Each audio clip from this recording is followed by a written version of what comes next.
we're back this morning and we're here with Mike Owens Media. So just a bit of background for everyone. When the local Lebo and I were first starting, we actually reached out to Mike for kind of some tips and some advice. And he was really kind enough when we first started to give us some time to kind of, give us some advice on how to develop, getting started in the whole podcasting, interview, MMA scene. So Mike, firstly, thank you for joining us. First question for you, just I guess a bit of background for anyone listening. How did you kind of get involved and get started in all of this sort of MMA media business to create your own really successful page? Well, thank you for the compliment about the successful page. With me, I really struggled with the lockdowns. I really struggled to keep busy, and kind of that free time was something that I had a real issue with. And it's something that I kind of pondered for a long time, but always, as I'm sure you can both agree, always thought, well, how would that actually work? And the worries about it starting something and it failing type of thing. So I ended up starting the page, and a former UFC fighter, I don't know if you remember the name, but Devin Powell, name rings a bell. I think he fought Drakkar Close to a split decision, something like that. He follows me on my private Instagram. He just randomly followed me about 6 months previous. So it felt like the best place to start. So I reached out to Devin. He was brilliant. We got an interview with him. And then from there, it just kind of snowballed. And we had originally LFA guys, then it moved to Bellator. And then we started having early prelim guys. And then my 9th interview was Rob Font, who, as we know, has recently fought Aldo, was come off the Cody Garbrandt win. And Rob, I literally just got by sending him a message off Instagram. And he was more than great with his time. And then as you guys probably know, I'm really close with the cartel now. And then we got Calvin, and then obviously I'm blessed by proximity and where I live, so I can get the likes of Darren Till and Paddy Pimblett and people like that on the show, which has enabled me to get some time in person, face to face. And it's just kind of grown from there. And now we're 180 interviews deep. And it's just a lot of hard work, but as I'm sure we can both agree, a lot of fun and a lot of enjoyment from it. It's funny too. Like I was going to say, like that's pretty much how our page started, was through the lockdown. Like we've been friends for 8 years, and we were talking every day on Facebook and having like literal conversations about what our thoughts were on fights, and arguing back and forth or going over, I think this, I think that. And then one day, I think it was maybe May of 2020, I said, why don't we just start a podcast? I was like, if no one listens, who cares? But like, we're doing the same thing anyway. We may as well, if we can make some fun out of it, or, some people have to laugh out of it, we may as well start something. And then the idea of ever talking to someone who fights in the UFC or ever talking to someone who's a fighter was never in my thoughts ever. I think that was a possibility. And then once we met you and started seeing your page, I was like, whoa, okay, maybe it is like actually possible to talk to people. And then going from there, and then getting, being able to speak to Sam Alvey, it was like, this is nuts. Like, it doesn't make sense that you could actually talk to, I tell my friends, or, oh, we got this guy on this week, this guy on, they go, do you have to pay him? I'm like, no, they're just happy to help. And it's like, it's really weird. The analogy I always use is, imagine in the Matrix about taking the pill. I feel a bit like because now we've spoke to them people. Like when you watch, I know you've got Jason Witt, who's a friend of your podcast, Fighting Tomorrow. Yeah, it's like once you spoke with someone, you kind of never view the sport as the same way. When I see Paddy and people in this city really revere Paddy, he's like a superstar. To me, he's just like a normal guy. He's just like a mate. It's weird. It's really weird, the relationship you built. Yeah, it's the glitch in the Matrix now. It ruins the MMA. So, we were talking about it earlier, about why you kind of started your media page, and also why we got into it. So we might burn some bridges now. So I have a question. One of the reasons that at least I was keen to get into it was I saw a lot of repetitiveness with the MMA media. Same questions being asked, similar style. And, there are some outliers, but I felt that at a lot of the press conferences and media days, you could give the questions to anyone and it's going to be the same question, same answer. So as Connor would say, I saw stiffness in the media division. So what was something that you maybe see in the MMA media that's maybe a bit weak, that you felt you could do better, or you felt you could do in your own way to make it a Mike Owens media? Well, I guess what I'd say first and foremost is, if we get we get a big name star on, I think you've got to be of the understanding that we're secondary, in the sense of when I spoke to Calvin Cater after the Takadzi fight, I'm not the top of the list. There'll be Ariel Helwani, there'll be whoever else above that. And I think you've got to first and foremost understand that you are low on that pecking order. But I think what's important is that once you recognise that and once you do the adequate research, you can find questions within that.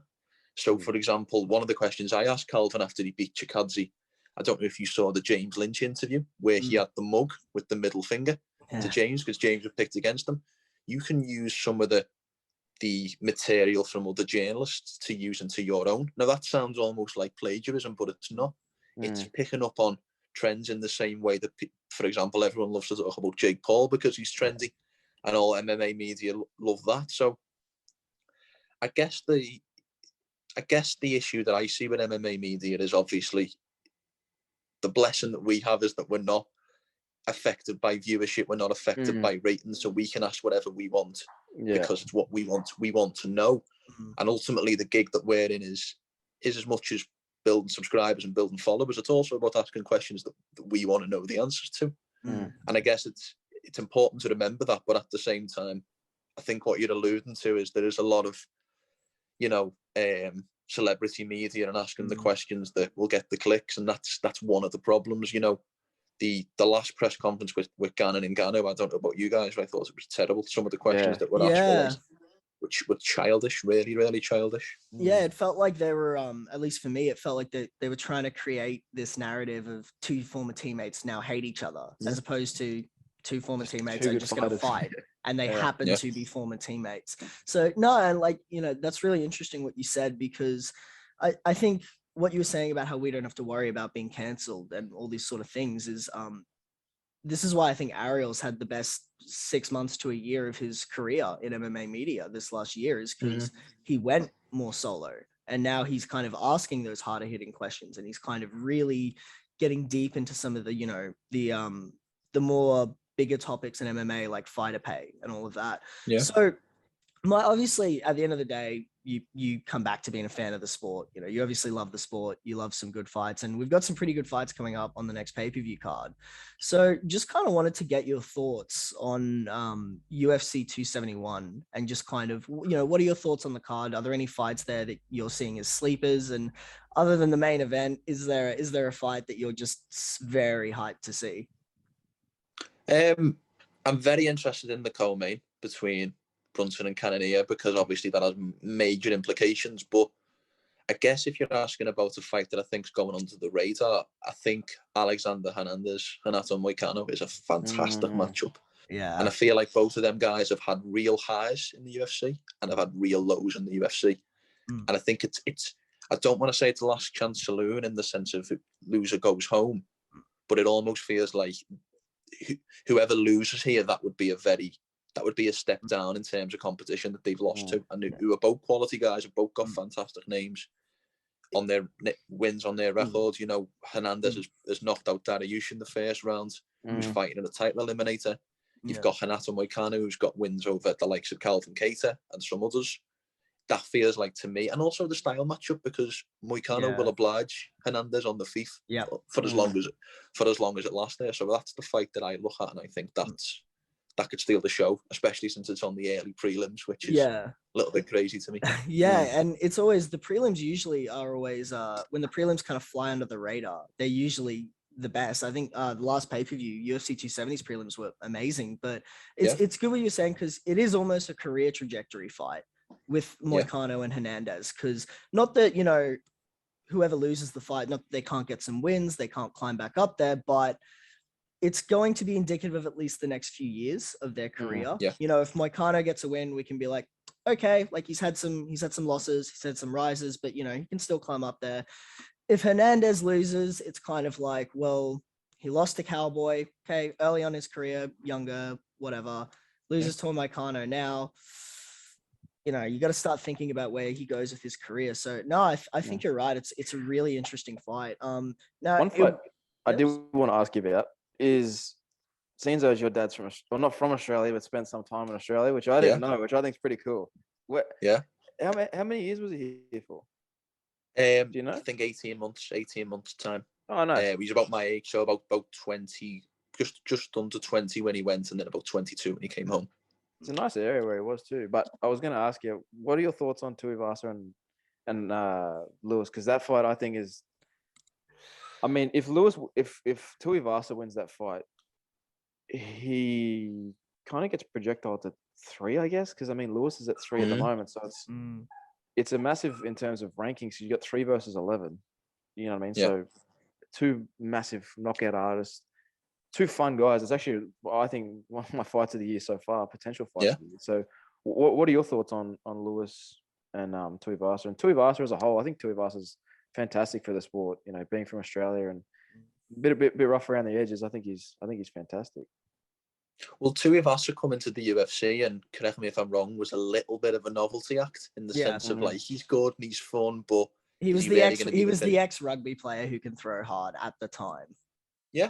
Well, I think a lot of people viewed him as young Mark Hunt, or like a new version of Mark Hunt in terms of, not to be too. He's not going to take you down and Imanari you. He's going to hit you in the head and knock you out. Australian guy with 1 punch KO power. Yeah. You know. And then he suffers them 3 losses, and people are kind of counted them out. But he's extremely young as well, especially for heavyweight. He's young for MMA, but he's especially young for heavyweight. But I think it's so difficult to comment on Derek Lewis fights, because ultimately, if I was a betting man, I would probably bet against Derek Lewis in probably Every 7 of his last 8 fights, 8 of his last 8 fights, because stylistically it's very difficult to bet in favour of him, because he's just got that very limited style. But having said that, I don't know, because we've seen Tuivasa get hurt by Greg Hardy, and I don't think Greg Hardy is nowhere near the knockout power that Derek Lewis has. I guess what Ty needs to do is Ty probably needs to be calm, be to a certain extent reserved in the first round, and maybe in a strange way kind of drag it into the second or the third round, and maybe kind of weather the storm a little bit. But it's interesting, and I think what the UFC heavyweight division needs is, it needs people like Tai Tuivasa, it needs people like Tom Aspinall in the main event next month, it needs people like Chris Daukaus, it needs new blood.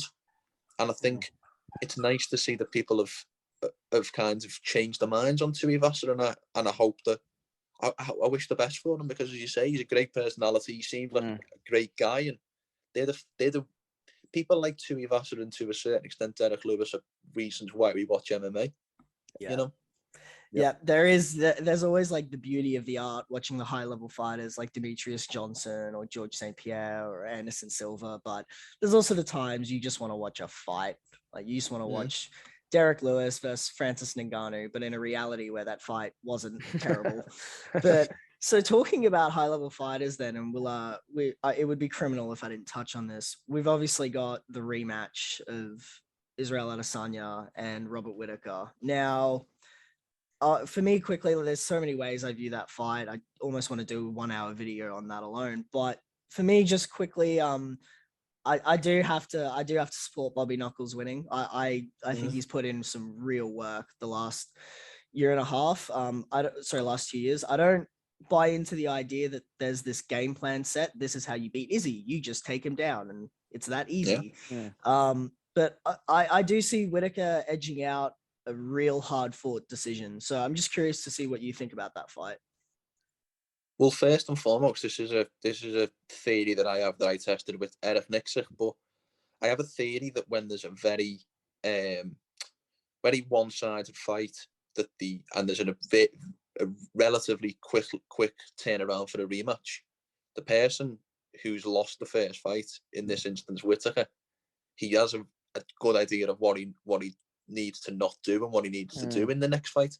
And with one thing about Robert Whittaker is he's not stupid in any way. He won't make the same mistakes a second time round. Now, I personally think it's going to go 5 rounds, because I think it'll be a more cagey affair early, and might kind of heat up 3, 4, and 5. But ultimately, I think it will be a 3 rounds to 2 in either direction. I think it will be in some ways similar to a Jan Sandhagen, where it'll be a real chess match, and it will be a real showcase. It's not going to be, for me, a war in the same way the first one was. It's going to be a real tacticians match. Yeah. Both of them will not want to give ground, but also won't want to give offense away to the other one. And ultimately, I think I have 48-47, but I don't know whose name I heard after that. Yeah.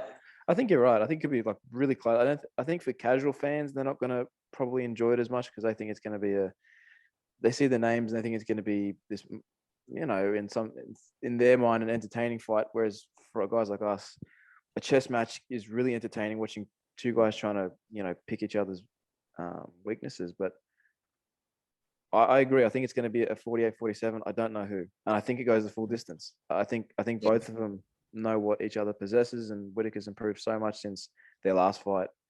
The wins he's had too over Till, Cannonier, Kelvin, Kelvin. Yeah, so I agree. I think it's going to be a real close fight. If hypothetically Whittaker wins, do you think they do a third? Don't they? They do a third because I don't Money feel like talks. Adesanya. I don't feel like Adesanya is the star that he could have became, in the sense of he really could have been the next kind of face of the UFC.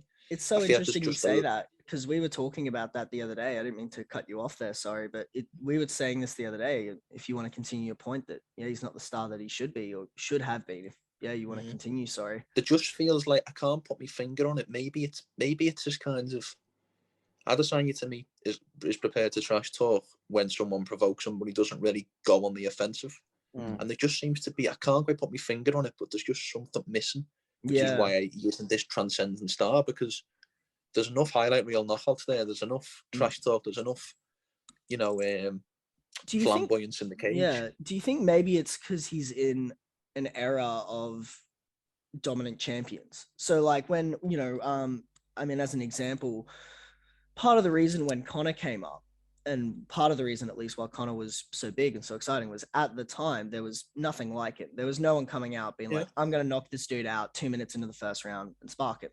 And he was doing it. Whereas, at the moment, Izzy's a dominant champion. He's essentially doing his second lap of the middleweight division. But we have dominant champions like Kamaru Usman. We had dominant champions like Khabib while Izzy was still kind of fighting. So do you maybe think part of it is that Izzy's winning, but he's just in this era of dominant champions, so it's kind of hard to stand out as the one above everyone? Whereas when Silva was fighting, Anderson Silva was Anderson Silva. The only thing I would say about that idea is I think it's very easy to overlook a time when Kamaru Usman was really kind of belittled by the MMA audience. You think he's been the fight of the year in 2021. He knocks out Burns, he knocks out Masvidal, and he soundly beats Colby. But you think about the fight before that in 2020, people weren't happy with that title defense. That second title defense over Masvidal when Masvidal was on 6 days' notice. So I wonder if it, as much as if you're talking about dominant champions, Kamaru Usman has really changed people's opinion of him in the last 12 months. Yeah. And he's gone from someone who was kind of, I don't want to say hated, but was kind of, belittled, to now he really is loved. And I think maybe with Izzy, look, if Adesanya knocks out Whittaker, he's probably the star again, because that's the other thing about MMA. You guys will know this when speaking to fighters. It's an extremely fickle business. You are only relevant when you're winning, and when you're losing, nobody cares. Yeah. So maybe it's just a little bit of that. Maybe it's just he's come off the Blachowicz loss. He's beat Vettori by decision when people think Vettori's got a limited skill set and a bit of a meathead. Maybe Adesanya's had these real, despite only having one loss, he's almost had peaks and troughs in his career.